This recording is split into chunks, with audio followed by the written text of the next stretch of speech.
All right, so today we're doing a deep dive into McDonald's and specifically their fourth quarter performance in 2024. We've got kind of a mishmash of sources here. We've got some financials, we got some company statements, and even some analyst takes, and maybe even a little bit of international intrigue. Yeah, I think what makes this a particularly interesting deep dive is that, on the surface, McDonald's had a pretty wild ride in 2024. Pretty serious bunks in the road in the U.S., but globally, they're actually thriving. Yeah, it is kind of a head scratcher, right? You hear about like one thing and then you see these global numbers. You're just like, well, what's the real story here? Mm. So why don't we just start with, I guess, that E. coli outbreak that kind of hit the headlines back in October. It felt like everyone was talking about it. It was a significant event. Multiple cases of E. coli were linked to their quarter pounders, primarily in the Rocky Mountain region. And it wasn't just like a few isolated cases either, right? Mm. This actually forced McDonald's to make some pretty major operational changes. Absolutely. They had to temporarily halt quarter pounder sales in about 20% of their U.S. restaurants. So that's roughly 900 locations. And this wasn't a small hit to sales. The quarter pounder is a high margin item for them. So a 2-week pause on a customer favorite. Yeah, that's gotta hurt. So how did McDonald's handle this? Did they just kind of like hunker down and wait for it to pass? They were pretty proactive. They quickly identified slivered onions as the likely culprit and switched suppliers immediately. So that was a pretty decisive move that helped contain the situation. And sales did start to rebound by late October, early November. So they were able to bounce back relatively quickly, but this wasn't the only thing they were dealing with in the U.S. last year, right? I mean, you had all this kind of economic pressure that everyone's been talking about. Yeah, lower income consumers, a core demographic for McDonald's, were pulling back on spending. That segment is particularly sensitive to economic shifts, and it definitely impacted McDonald's U.S. performance. Okay, so you've got this E. coli situation going on, and you've got consumers tightening their belts. How did McDonald's try to navigate those kind of choppy waters? They rolled out a $5 meal deal in June of 2024 to try and attract those budget-conscious customers, and they extended it into December. That's interesting. It seems like a smart move on the surface, but I could also see how it could be kind of a risky strategy. It's funny you say that because while it did boost traffic, which is slightly positive in Q4, it also led to a lower average spend per customer. It seems like folks were just grabbing that deal, but not adding on those extra fries or McFlurries. So maybe not the magic bullet they were hoping for. But here's what I find fascinating. While the U.S. was grappling with these challenges, McDonald's was absolutely crushing it internationally. It's almost like two different stories. Really is. And this is where things get interesting. International markets, especially the Middle East, Japan, and China, were booming for them in Q4 2024. And we're not talking small games. The International Developmental Licensed Markets segment, which includes the Middle East and Japan, saw a 4.1% jump in same-store sales. Wow, that's significant, especially considering some of the kind of geopolitical tensions and boycotts that have been brewing in the Middle East. Yeah, I think it really speaks to their adaptability. McDonald's seems to have a knack for understanding local nuances and tailoring its offerings to different cultural contexts. So we're seeing a bit of a tug of war here, right? The U.S. market dragging them down, the international markets pulling them up. Where does that leave them, like, overall? Well, despite those U.S. struggles, that international growth actually helped them achieve a global comparable sales increase of 0.4%. So on the global stage, they're still moving forward, even if it is a little bit of a bumpy ride. Now, I'm curious about their game plan for 2025. Have they shared any kind of insights into their strategy? Yeah, so it really boils down to 3 key areas: value offerings, menu innovation, and expansion. So they're doubling down on what's working while making strategic adjustments where needed. Okay, sounds like a pretty solid plan. Yeah. What can you tell us about those menu innovations? Are they cooking up anything exciting? Well, for starters, they're bringing back the snack wrap, which they discontinued during the pandemic. That should please a lot of fans. They're also introducing new chicken strip offerings and periodically featuring the Chicken Big Mac. So it seems like they're really leaning into chicken. Yeah, and it makes sense. Chicken is a growing segment of the fast food market, and CEO Chris Kempczynski believes that they can gain another point of chicken market share by 2026. Ambitious. And what about expansion? Are they planting any new golden arches around the globe? They're going big, especially in China. They're planning 2,200 new restaurants in 2025, with a whopping 1,000 of those in China alone. So their goal is to hit 50,000 units globally by 2027. That's a lot of burgers. I mean, it's clear they're not afraid of aggressive growth.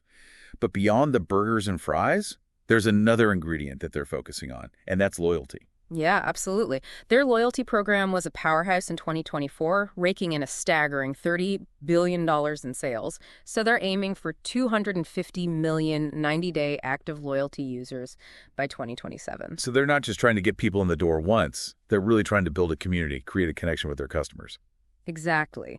McDonald's sees digital and loyalty initiatives as crucial for driving both customer check size and visit frequency. They want people spending more and coming back for more. Now, let's talk numbers, nitty-gritty. What did all of this translate to in terms of their actual financial performance? Okay, so globally, comparable sales were up 0.4% in Q4 2024. But as we've talked about, the U.S. market kind of dragged those numbers down with a 1.4% decline in same-store sales, their biggest drop since the pandemic. Overall, revenue fell 0.3% to $6.39 billion. Ouch. I mean, that E. coli outbreak and the shift in consumer spending definitely left their mark. Did they manage to salvage anything positive from their U.S. performance, though? They did. They managed a 0.2% increase in U.S. sales for the full year, despite the challenges. So showing some resilience in the face of adversity. So not a complete disaster, but certainly some room for improvement. What about earnings? How did that shake out? Diluted earnings per share came in at $11.39, a 1% decrease from the previous year. So a dip, but it actually aligned with market expectations. Okay, so they met expectations, but not exactly a cause for celebration. What's their outlook for 2025? Are they predicting a comeback? They're cautiously optimistic. They expect U.S. sales to fully recover by the second quarter of 2025 and margins to be slightly up for the year. So a glimmer of hope on the horizon. Mm-hmm. But are there any potential roadblocks they're anticipating? Anything that could throw a wrench in their plans? Well, there's one factor that could impact their earnings, and that's those foreign currency exchange rates. CFO Ian Borden mentioned this, projecting a potential headwind of 20 to 30 cents per share because of those fluctuations. Yeah, it's a reminder that even a global giant like McDonald's is still vulnerable to the whims of the global economy. It's all connected, isn't it? Absolutely. So we've covered a lot of ground here, from E. coli scares to global expansion. McDonald's has had quite a year. What are the key takeaways for our listeners so far? So let's recap. The E. coli outbreak was a major setback in the U.S., but they showed that they could handle a crisis. And while the U.S. market is struggling, their international success, especially markets like the Middle East, is bolstering their overall performance. And finally, we got their 2025 playbook. Value offerings, menu innovation, and aggressive expansion, particularly in China. All while cultivating customer loyalty. It's a delicate balance they're trying to strike, navigating these shifting consumer tastes, economic conditions, and global events. But there's one piece of this puzzle we haven't explored yet, and that's how they're actually performing financially. Right. It's one thing to attract customers with value deals and expand into new markets, but the real question is, are they turning those efforts into profit? Okay, so let's dive into those financial statements then. What's the story behind the numbers? So their net income for Q4 2024 was $2.02 billion. That's actually down slightly from $2.04 billion during the same period last year. So a dip, but not a dramatic free fall. What factors kind of contributed to that change? Well, it's a mix of things. Remember those value meals we talked about? While they did drive traffic, they also put some pressure on their margins. When folks are opting for the $5 deal, they're less likely to splurge on higher-priced items. Right, yeah, it's a classic trade-off, right? Yeah. Volume versus profit margin. You might sell more, but are you making as much on each sale? Exactly.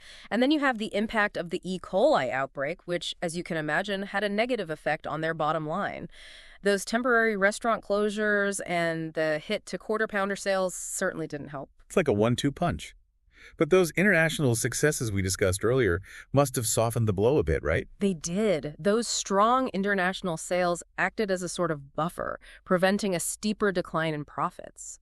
Those diverse markets are really proving to be a valuable asset for McDonald's, helping them kind of weather the storms in other regions. It's like having a diversified investment portfolio. When one sector takes a hit, the others can help balance things out. Perfect analogy. And speaking of global forces at play, we can't forget about the impact of foreign currency exchange rates. That headwind CFO Ian Borden mentioned, a potential hit of 20 to 30 cents per share could have a noticeable effect. Yeah, it's amazing how something as seemingly abstract as currency fluctuations can have such a tangible impact on a company's earnings. Yeah, it really highlights those complex realities of operating on a global scale. Even a giant like McDonald's isn't immune to those macroeconomic forces. So looking at all these factors together, it seems like McDonald's is walking a tightrope here, balancing the need to attract cost-conscious consumers with this imperative to maintain profitability in, kind of a volatile economic environment. It's a high-stakes game for sure, but to their credit, they've managed to stay in the game despite some, pretty significant challenges. I'm curious about their long-term prospects, though. I mean, do you think they have the right pieces in place to win this game? Well, that's the million-dollar question, isn't it? I mean, on one hand, they have a lot going for them. Global brand recognition, a loyal customer base, and a proven ability to adapt to changing market conditions. They're also investing heavily in innovation, both in terms of their menu and their digital strategies. Plus, they have that massive expansion plan, particularly in China, which represents a huge potential market for growth. Exactly. But on the flip side, there are those lingering economic uncertainties and those pesky currency headwinds. And they're also facing increasing competition from other fast food chains and even from those fast casual restaurants that are trying to kind of grab a share of the market. Right. It's a crowded and constantly changing landscape. They can't afford to rest on their laurels. Absolutely not. But here's what I find particularly interesting.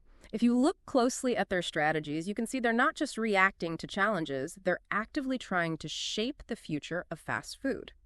Okay, I'm intrigued. Tell me more about this grand vision. How is McDonald's trying to redefine the fast food experience? Well, take their loyalty program as an example. It's not just about offering discounts and rewards. It's about building a deeper relationship with customers, understanding their preferences, and using that data to create a more personalized experience. So it's moving beyond just transactions to something more like a relationship. Yeah. Building a community, almost.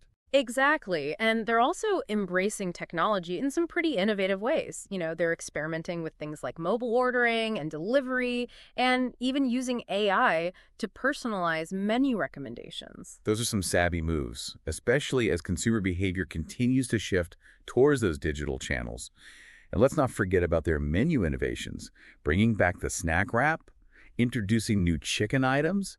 That shows they're listening to customer feedback and trying to appeal to those evolving tastes. They're not just clinging to the classics. They're finding ways to stay relevant and keep things fresh and exciting. It's like they're trying to create a new kind of fast food experience that combines convenience, affordability, and a touch of personalization. You nailed it. They're not just selling burgers and fries anymore. They're selling an experience, a feeling, a connection. It's almost like they're trying to create a McCommunity, cheesy as that sounds. I like that. A McCommunity built on loyalty, convenience, and a shared love of all things McDonald's. But of course, no community is without its challenges. What potential roadblocks do you see McDonald's facing as it tries to build this McFuture? Well, that's a great question. I think one of the biggest hurdles they face is finding a way to appeal to everyone. They have this enormous, diverse customer base, each with a unique set of needs and expectations. Right, you've got your value seekers, your health-conscious eaters, your families with kids, your late-night snackers. It's like trying to please all the people all the time. Exactly. And as they expand into new markets, that challenge becomes even more complex. Cultural differences in tastes and preferences can be significant. A McRib might be a hit in the U.S., but it might not resonate in, say, India or China. Yeah, they have to strike this delicate balance between maintaining a consistent brand identity and tailoring their offerings to local tastes. It's like being a global chef with a million different palates to please. And speaking of palates, another challenge they face is the growing demand for healthier and more sustainable food options. Consumers are becoming more aware of the impact their food choices have on their health and the environment. Yeah, it's a trend that's not going away. McDonald's can't just ignore it. They have to adapt or risk being left behind. They've already taken some steps in this direction, offering salads, fruit options, and even plant-based burgers. But they'll need to continue to innovate and evolve their menu to really meet those changing demands. And it's not just about what's on the menu, right? It's about how the food is sourced and prepared. Yeah. Consumers are increasingly interested in transparency and sustainability. They want to know where their food comes from and how it was produced. Absolutely. McDonald's will need to be open and honest about its sourcing practices and its commitment to sustainability if it wants to maintain consumer trust in a world that's becoming increasingly conscious of these issues. Right. Transparency and authenticity are key. But let's not forget about the competition. The fast food landscape is more crowded than ever, with new players popping up all the time. Yeah, they're facing pressure from all sides. You have the traditional fast food chains offering similar menus at competitive prices, and then you have those fast casual restaurants positioning themselves as a step up in terms of quality and ingredients. It's a constant battle for market share, and McDonald's can't afford to get complacent. Right, they can't just assume their brand recognition will carry them through. They need to keep innovating, keep evolving, and keep finding ways to differentiate themselves. They need to constantly prove their value to the consumer. It's like running a marathon, not a sprint. They have to maintain a steady pace, adapt to changing terrain, and stay laser-focused on that finish line. And that finish line is ultimately winning the hearts and minds and stomachs of consumers around the world. And of course, their wallets. It's a business after all. But I think what we're seeing here is that McDonald's success in the future won't just be measured by those financial metrics.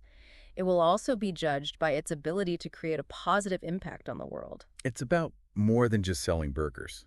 It's about becoming a responsible global citizen. It's about nourishing communities, embracing sustainability, and creating a McFuture that we can all feel good about. That's a powerful thought. It leaves us with a lot to consider. What are your final words of wisdom for our listeners as they ponder the future of McDonald's? What should they be watching for? I'd say this: keep your eyes open, your mind's curious, and your taste buds adventurous. The world of food is constantly changing, and McDonald's is just one player in this vast and dynamic ecosystem. So don't be afraid to explore, to try new things, and to challenge your own assumptions about what fast food can be. Who knows? Maybe you'll be the one to discover the next McRib or the next Big Mac, or maybe you'll be the one to invent a whole new culinary category that redefines fast food as we know it. The possibilities are endless. Now that's a McChallenge I can get behind. Thanks for joining us on this deep dive, everyone. We'll be back next week with another fascinating exploration of the world around us. Until then, keep on learning, keep on questioning, and most importantly, keep on eating. It's fascinating to think about how McDonald's is trying to navigate this tension between global consistency and local relevance. It's like they're speaking this universal language of burgers and fries, but they also have to adapt to these unique dialects of different cultures. Yeah, it's a really delicate balancing act, and I think one of the key challenges they face as they continue to expand globally. I mean, a McRib might fly off the shelves in the U.S., but it could be a total flop in a market with different dietary preferences or cultural sensitivities, so they really need to be mindful of those nuances. Like that time when they tried to introduce those seaweed-flavored fries in Japan. Bold move. Yeah. But it didn't exactly take off. Yeah. I guess some of those experimental flavors just don't translate across cultures. Exactly. And it's not even just about adapting to different tastes, right? It's about understanding those economic realities of different markets, too. What might be considered affordable in one country could be seen as a luxury in another. Yeah. So they need to be strategic about their pricing and their value propositions as well. Yeah, it's all about finding that sweet spot, that perfect balance between appealing to those local preferences while maintaining the, core essence of that McDonald's brand. Yeah. But let's shift gears a little bit here and talk about another major challenge they're facing.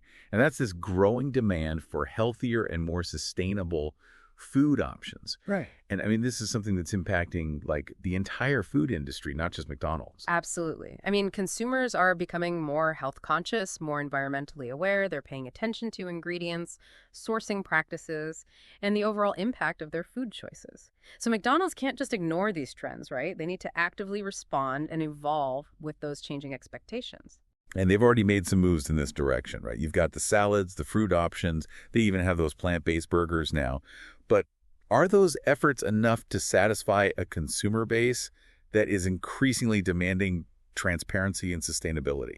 Well, they've made some progress, but I think they still have work to do. It's not just about offering a few token healthy options. It's about a more fundamental shift in their sourcing practices, their packaging, and their overall approach to sustainability. Yeah, it's about walking the walk, not just talking the talk, right? Yeah. Back up those claims with concrete actions, demonstrable commitments. Exactly. Consumers are becoming savvier. They're not just taking companies at their word. They're doing their research, reading labels, demanding accountability. And speaking of competition, let's not forget about the other players in this game. The fast food landscape is more crowded than ever. They're not just competing with Burger King and Wendy's anymore.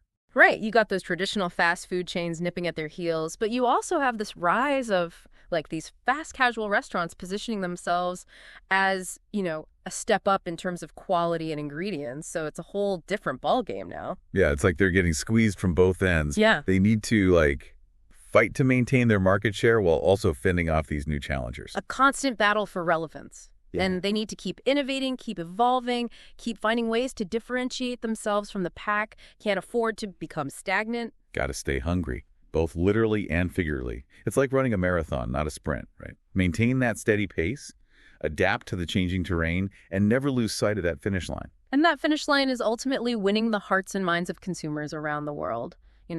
Connect with people on an emotional level, build trust, create a sense of loyalty that kind of transcends mere transactions. Yeah, creating a community, as we were talking about earlier, where people feel a sense of belonging, where they know they can count on McDonald's for convenience, affordability, and, that touch of familiarity no matter where they are in the world. A lofty goal, but I think it's achievable. McDonald's has the resources, the brand recognition, and the global reach to make it happen. Yeah, but it's not going to be easy. It's going to require a lot of hard work, a lot of innovation, and a lot of listening to what consumers really want. Being willing to adapt, to evolve, to challenge their own assumptions about what fast food can be, stay ahead of the curve, anticipate those changing trends, and be the ones shaping the future, not just reacting to it. Become thought leaders, not just burger flippers. Exactly. Embrace that leadership role and use their platform to drive some, positive change in the food industry and the world. All right, so as we wrap up this deep dive, what's the final message you want to leave our listeners with? What should they be pondering as they, think about the future of McDonald's? I would say this. Keep your eyes open. Keep your minds curious. And keep your taste buds adventurous. The world of food is constantly changing, and McDonald's is just one player in this vast and dynamic ecosystem. So don't be afraid to explore. Try new things. Challenge your own assumptions about what fast food can be. Who knows? Maybe you'll be the one to invent the next McRib or the next Big Mac. Or maybe you'll be the one to create a whole new culinary category that redefines fast food as we know it. The possibilities are endless. Now that's a McChallenge I can get behind. Thanks for joining us on this deep dive, everyone. We'll be back next week with another fascinating exploration of the world around us. Until then, keep on learning, keep on questioning, and most importantly, keep on eating.